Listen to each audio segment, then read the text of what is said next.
Peristiwa menyedihkan dialami pasangan pengantin di Kota Makassar, Sulawesi Selatan. Acara resepsi pernikahan mereka tidak bisa dihadiri oleh para tamu undangan.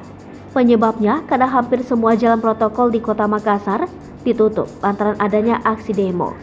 Kisah pilu pasangan pengantin ini viral setelah videonya diunggah oleh akun Info Kejadian Makassar di Instagram. Pasangan itu diketahui menggelar resepsi di Gedung Lestari Bosowa, Jalan Urip Sumoharjo, Senin 6 September 2022. Namun, karena pengunjuk rasa menutup akses jalan, para tamu undangan tak bisa lewat.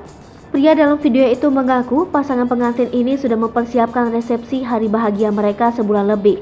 Namun, seketika berubah menjadi menyedihkan karena tidak ada undangan yang hadir. Antrian untuk menyantap hidangan yang biasanya terjadi di acara resepsi pun tidak ada. Bahkan, ada seorang anak dengan leluasa berlarian dengan riang. Resepsi pernikahan yang seharusnya meriah dan mewah hanya dihadiri oleh keluarga inti pengantin. Diketahui, mahasiswa di Kota Makassar menggelar aksi unjuk rasa di sejumlah lokasi. Mereka menolak kebijakan pemerintah yang menaikkan harga BBM sejak 3 September 2022. Pengunjuk rasa memblokade jalan dan membakar ban sebagai bentuk aksi protes.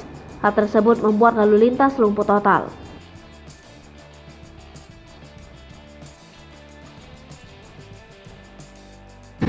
Kalau kita kira menderita itu sana mobil-mobil atau motor yang tertahan, kira-kira lebih menderita mana sama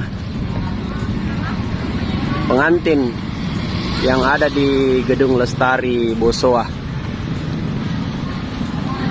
Sudah mempersiapkan kurang lebih mungkin 1 bulan acaranya, tapi tidak ada ya tamunya, biar satu yang bisa datang karena Jalan Urip tertutup.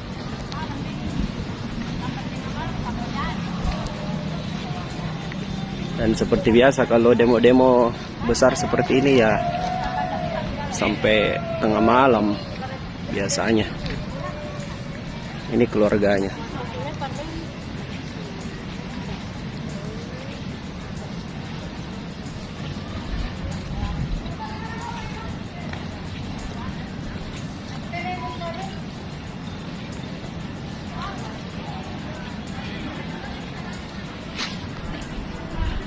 Kita doakan. Hai pemirsa Sri Popo TV, jangan lupa komen, like, dan subscribe, serta tonton terus berita-berita terupdate lainnya ya.